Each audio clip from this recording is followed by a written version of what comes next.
What is up, Shady Sports Network? I come to you tonight with a very, very special interview with two up-and-coming stars in the arena football world from the Iowa Rampage, head coach Brandon Henderson, and his newest defensive back, Dreko. What's up, Dreko? What's up, Coach? How you doing? What's up? What's up with it, Chris? How you doing? I'm doing great. I'm really excited, man. It's my first AFL interview, so I'm all jacked up, ready for the season. Kind of getting right into it here, man. How excited are you both to be part of the new AFL? Go ahead, Drake. I'm very excited. I definitely grew up watching the AFL on TV a couple times, and always thought about it. It was a cool sport to play, and like now I have the opportunity to play in it and show my worth. I'm very excited. 100%. And, Dreko, you've had quite a journey. Last year with the Omaha Beef, setting the single season interception record at, I believe, 16 interceptions. Before that, you were with the Peach State Cats. I mean, you've been all over the map. So what about Iowa kind of drew you to the opportunity? Just because me playing in Omaha last year, I kind of have a fan base out there. It's not too far from Omaha, so me going back to like kind of like a familiar place where I got a lot of fans is definitely like a good spot for me to land and get the ball rolling with the fans and having people come out watch us and definitely get interacted with us and doing the best. 1,000%. No, I think it's going to be a great opportunity to engage with the community. So you having the opportunity to potentially play on national television, to be, in the social media spotlight, how do you plan to use that to benefit your name, image, and likeness? Just to get more people to know my name, and just me start getting merch out and just making myself bigger than what I was already. Man, I would definitely buy some Dreko merch. That's gonna be awesome when you got that. It's coming, Chris. It's coming. Man, it's gonna be great. So, Coach, there's a lot of doubters out there, a lot of haters. In my opinion, there's a lot of people that are jealous of what's to come. When you got the opportunity to be part of this, originally you guys were in the AIF. When you found out about the move to the AFL, what was your initial reaction? Man, I really knew from the jump this is where I wanted to be and where my team wanted to be as a general manager. And working with Dom, I told Dom my vision and what I wanted. Then I had an opportunity to meet my new ownership group, and we were able to make some things work out. And to be in the AFL, that's where we was gonna be at no matter what. I don't think I would have the Iowa Rampage or our old team would have ever played it down in the AIF. We knew where we wanted to be from the jump. We want to be on the biggest platform there is of arena football. I want to be able to showcase the best talent there is, and I want to be able to make sure we develop young men into professional athletes. We're gonna treat them just like they in the NFL. They want to be professional. They're gonna play like they professional. We're gonna grind all day and we're gonna shine all night. 100%. So, speaking about leadership, when you go to a new league, I feel like leadership's a big part of that switch. Your commissioner of the AFL, Lee Hutton, he's someone in my eyes who has a ton of experience. He's worked with a ton of NFL athletes. When you first found out he was going to be commissioner of the league, how do you think that's going to help the AFL advance to where it wants to get to? I think it's big. Lee and Travell and them have a vision that us as players, Travell being a former player, he knows what the vision is of the game. And bringing in Lee from the business side and the entertainment side of the game, I think it actually helps and, prevails us to that next level. We always been like Coach Walker said, the big brother of arena football. So now this make us the big dog. We the daddy. You know what I'm saying? So I think with Lee and them in charge with his background, man, it's gonna be crazy. Dreko, back to you. After coming off a 16 interception season, when you watch film, I guess there's not so much you can improve on because you were so dominant. How have you been kind of recrafting your game in the offseason to advance and improve? I just watching film of myself and just like the little mistakes I do, I'm trying to like just improve on those. and stay focused more, and definitely make sure that I'm locked in all the way and never. If I make a mistake, I want to make it full speed. Never half ass. Never going full. Not never going so slow. I wanna go full throttle if I'm doing something. I can definitely see that. It's important to kind of look at what you can improve on to go against new competition in the AFL. How excited are you to potentially go against ex-NFL receivers in the AFL? Man, I'm excited to show them what I can do, man. You feel me? Let them know I'm supposed to be on that level where they supposed to be at. So, that's all that matters to me. For sure. So, Coach, when you evaluate talent nowadays, a lot of people try to go for the Division One name. They try to look at the big brand schools, but there's a lot of dogs at all levels of college football. Are you looking at guys who are coming straight out of college with this, loaded quarterback class or loaded receiver class? Do you think you can get a guy from one of those Power 5 schools? We looking, and I don't care where you at. If you a dog, I'm coming to get you. My whole team coming to get you. We ain't playing. That's my goal, and that's when I hire my staff, because my staff is fully complete now. When I hire my staff and my scouting department, I told them we want the best, and we want them hidden gems. We can always get an AFL veteran. We're gonna go get those too, but you want them ones you can develop and really build and show this foundation, because the game got to evolve, right? So we do want them young cats and them Power 5 cats coming out. Oh yeah, we gonna go get them. Please believe me. So, Iowa is a place where it's filled with talent. You have Iowa State, Iowa Hawkeyes, and a big part of local talent is bringing in a fan base. A lot of people try to look at it at the negative side, that you're the little brother to the big team, the Iowa Barnstormers. But I look at it in a positive way. Iowa is such a big state. There's so much land to cover. You guys can be that number one team in Iowa. So how have you been working to build a fan base this offseason? Just by getting local players around here, building up. We got a few local players that's gonna stun you guys. A few on my coaching staff is from the local area. The build up that's gonna be real good for the fan base out there who's been played at Nebraska. So it's gonna be fun. And like you said, I'm always respect Iowa born Stormers. Me and Kurt Warner played at the same school at Northern Iowa, so I already have a fan base here. I played at Northern Iowa. So me just coming back to my roots after playing here in '08. So we're going to build it up. I don't care where you at, Northern Iowa, Iowa State, Iowa. If you didn't get that shot in the league or XFL, you're going to be here with the Rampage. The Rampage, I feel like, represents a bigger idea and kind of model about moving forward. It reminds me a lot of what Deion Sanders is building in Colorado.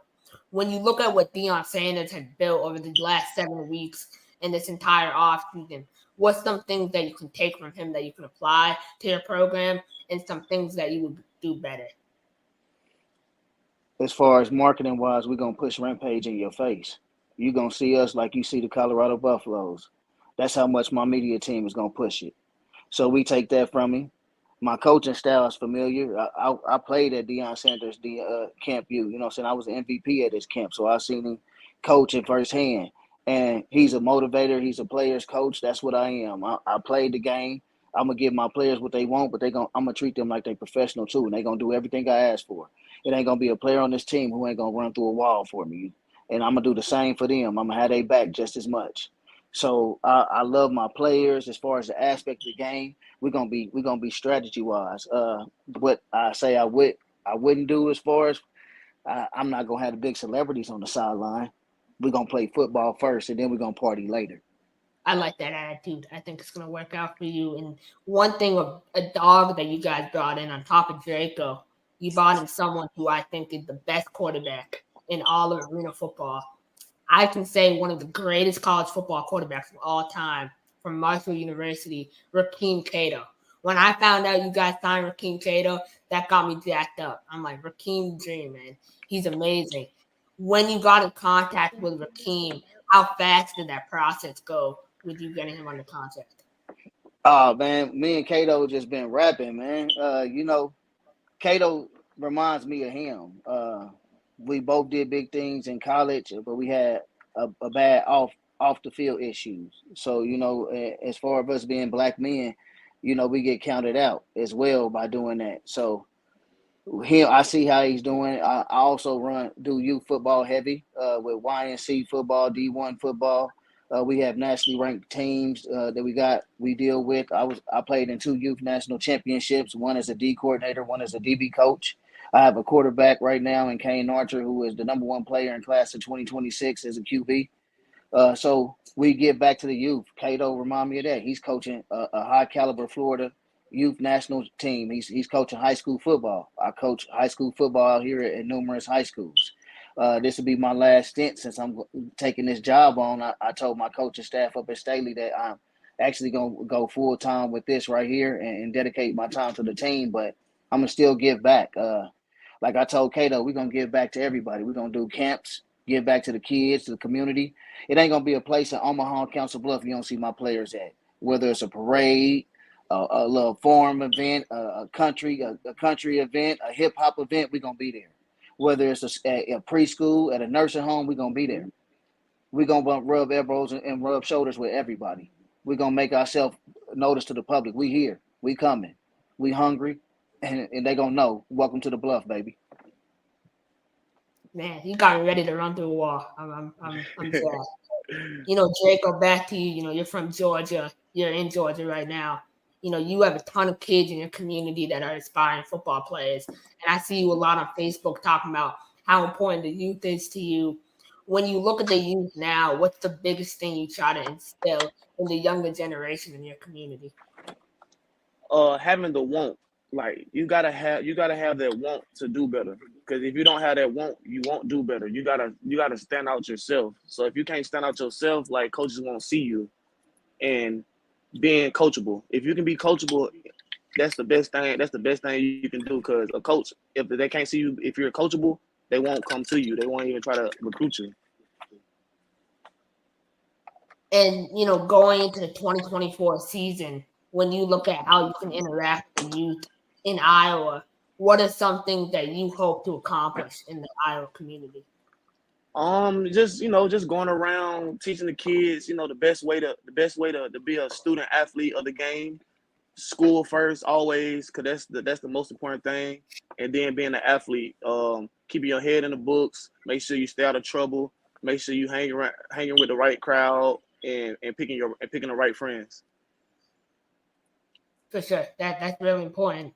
So, Coach Dreko, I appreciate you guys coming on the show tonight. You guys are awesome. I can't wait to see what you do this coming year in Iowa. Coach, are there any final words you would like to tell Rampage Nation? First, I would say to you guys, Krish, Shady Sports, all y'all, Chris, anytime you want to come to a game, I got tickets for y'all. You know what I'm saying? Come on through. We want y'all there. We want y'all down there with us. We want y'all down there having fun. Everything. So we got tickets for y'all. Come on out. Rampage Nation, my guerrilla welfare, that's our fan club. We coming hard.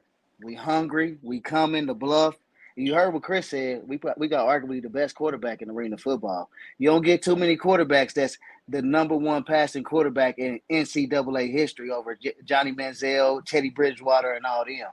That boy is a GOAT. He going to be legendary. That's what Deion say. Sure. Cato and them going to be legendary.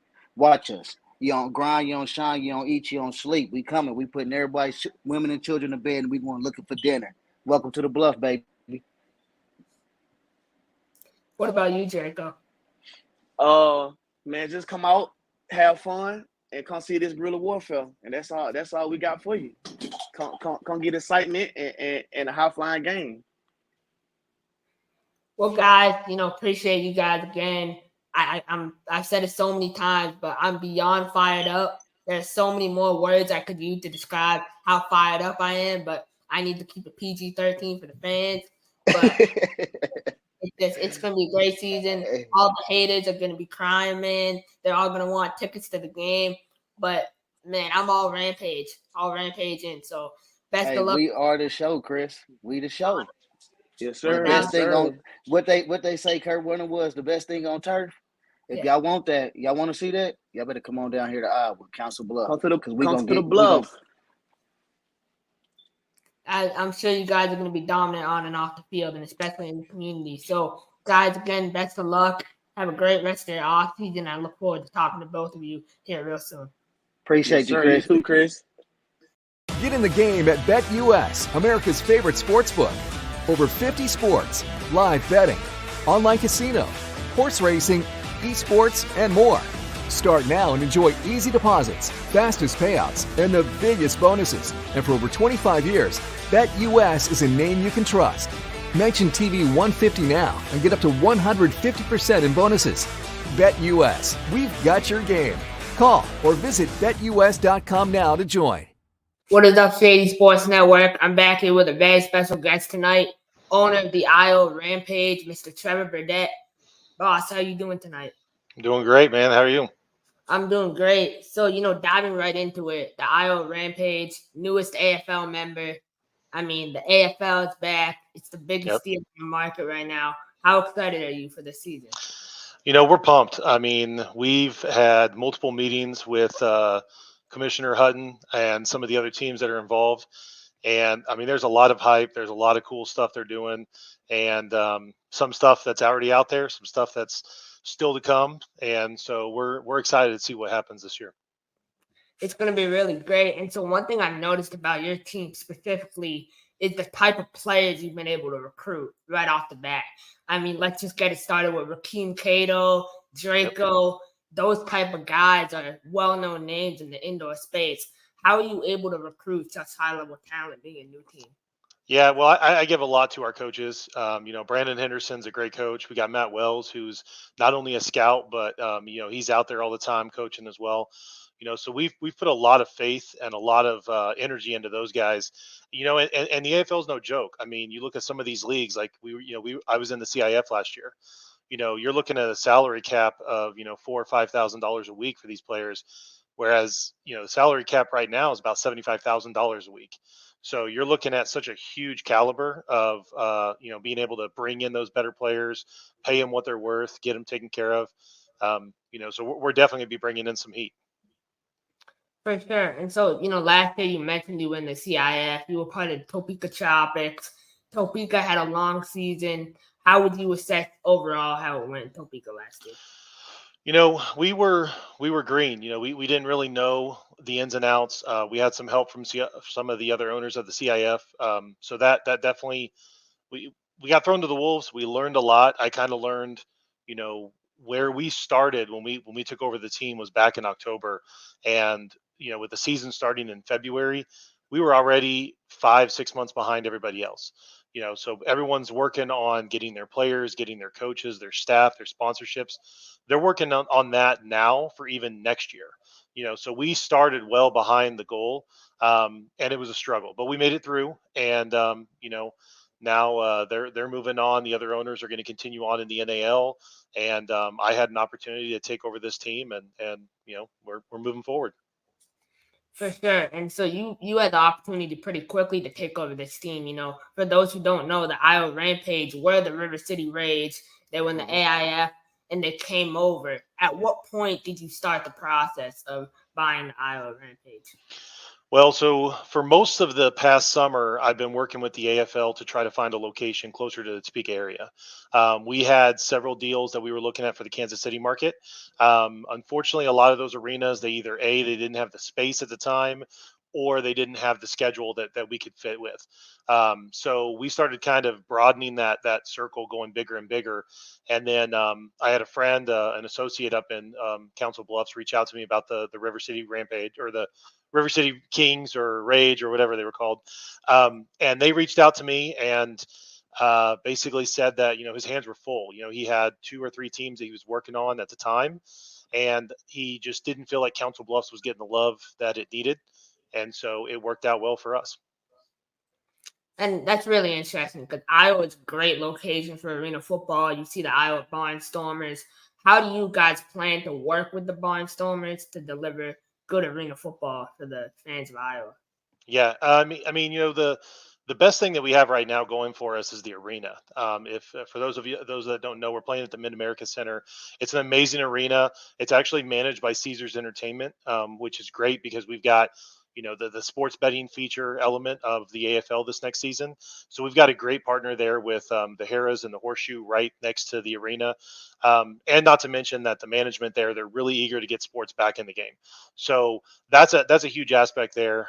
You're right, Iowa and right across the river, we've got, the Omaha Beef and Nebraska, that whole territory. When we did our tryouts this past weekend, we had a lot of young blood that came in, and there's definitely some diamonds in the rough out there, but there's a lot of guys that just don't know how good they are because Nebraska and that area right there is just big for football. You get some big guys out there, and some of them don't get a shine that well in high school and college. So we had a couple great players that came out that we're going to be bringing them in for training camp.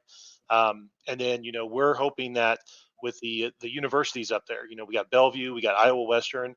We've already reached out to those organizations. And so we're going to be doing some good presentations with those to try to get some recruits right out of college. That would be incredible. And I think that can make the AFL stand out from other leagues, recruiting young talent straight from college. They're well known in the community. So speaking about the community, how do you plan to engage the fans this upcoming season? Yeah, so our big goal is really that community involvement. I mean, we're going to do anything and everything that we can. The sponsors that we've reached out to already, they've got some great contacts with local schools, local organizations. We're joining the chambers. We're actually working on a cool scholarship idea that we're going to be doing at the games, and so we're going to do a student athlete night where we actually give out $5,000 to $10,000 in scholarships to students to move on to college.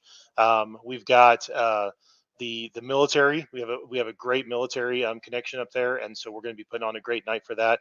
But really, our biggest thing, we have with the arena, right outside the arena, we got Bass Pro Shop and a huge parking area. We're just going to make that a fun environment every time the community comes out for the games. So we're going to have all the different stuff for the kids. We're going to have all the stuff for the families, food trucks, all of that out there.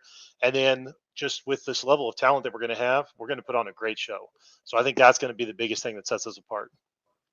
I believe it. And one thing I think that already sets you guys apart is your graphics on social media.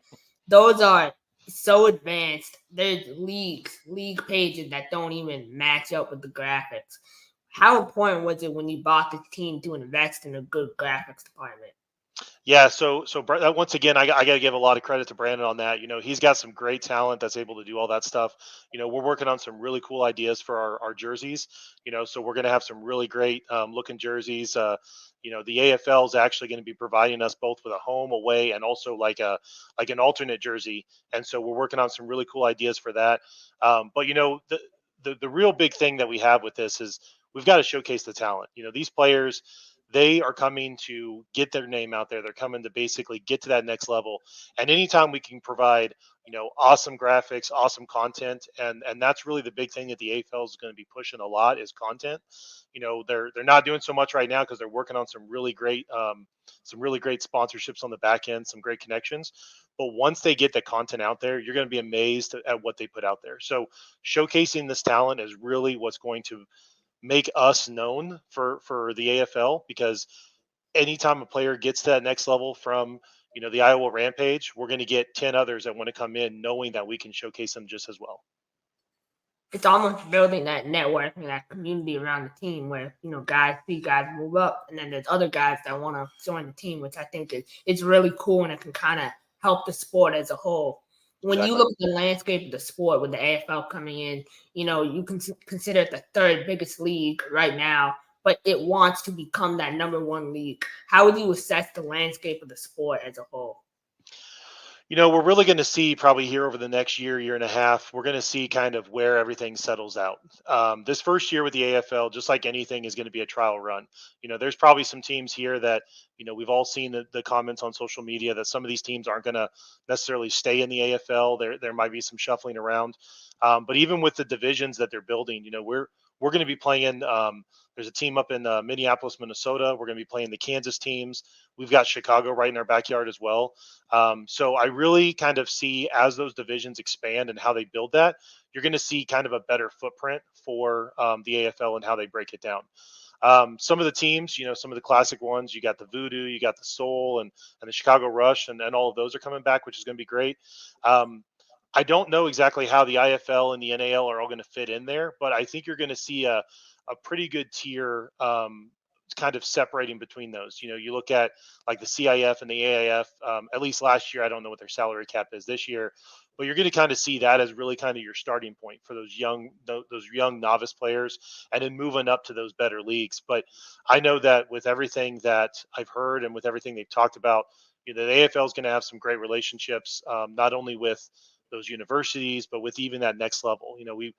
I wouldn't be surprised to see some sort of connection with maybe the USFL or the XFL, depending on how that all folds out.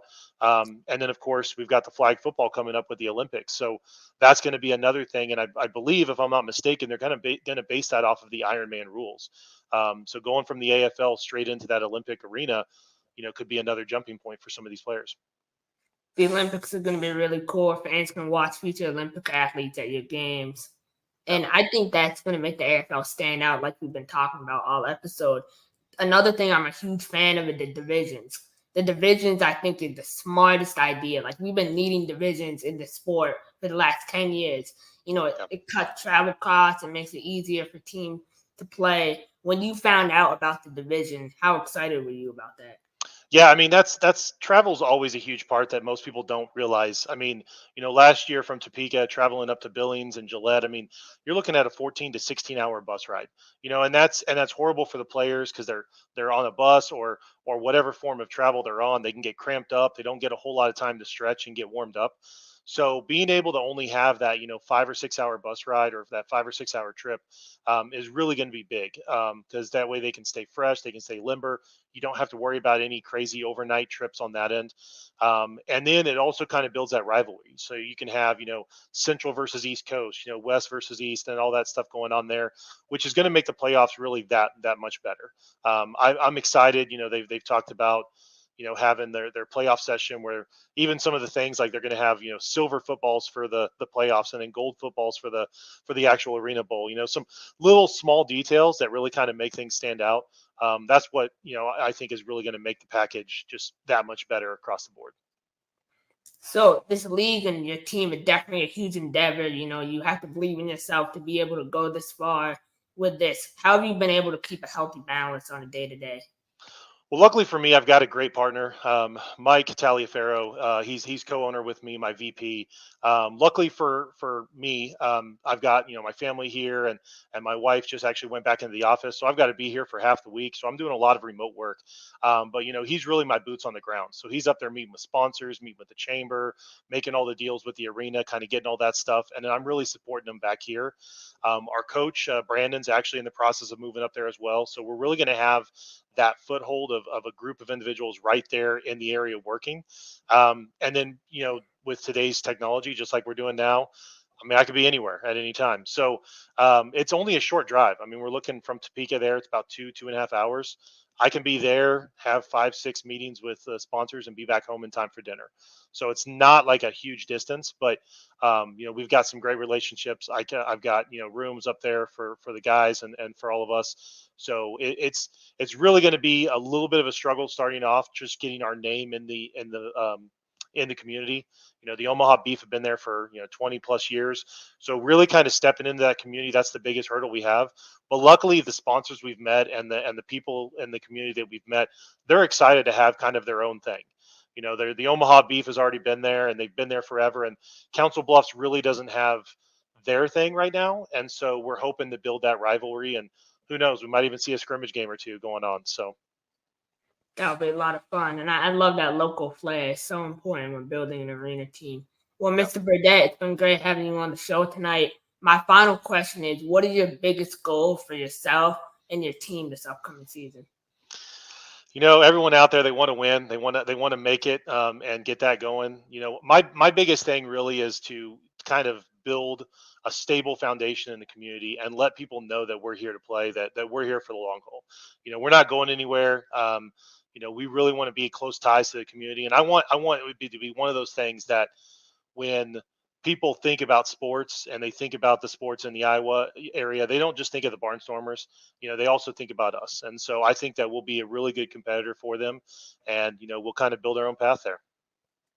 Definitely. Well, I'm definitely looking forward to your success and your team's success this upcoming season. So best of luck.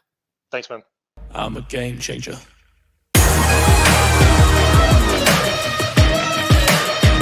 I'm a game changer. I'm a game changer. I'm a game changer. I'm a game changer.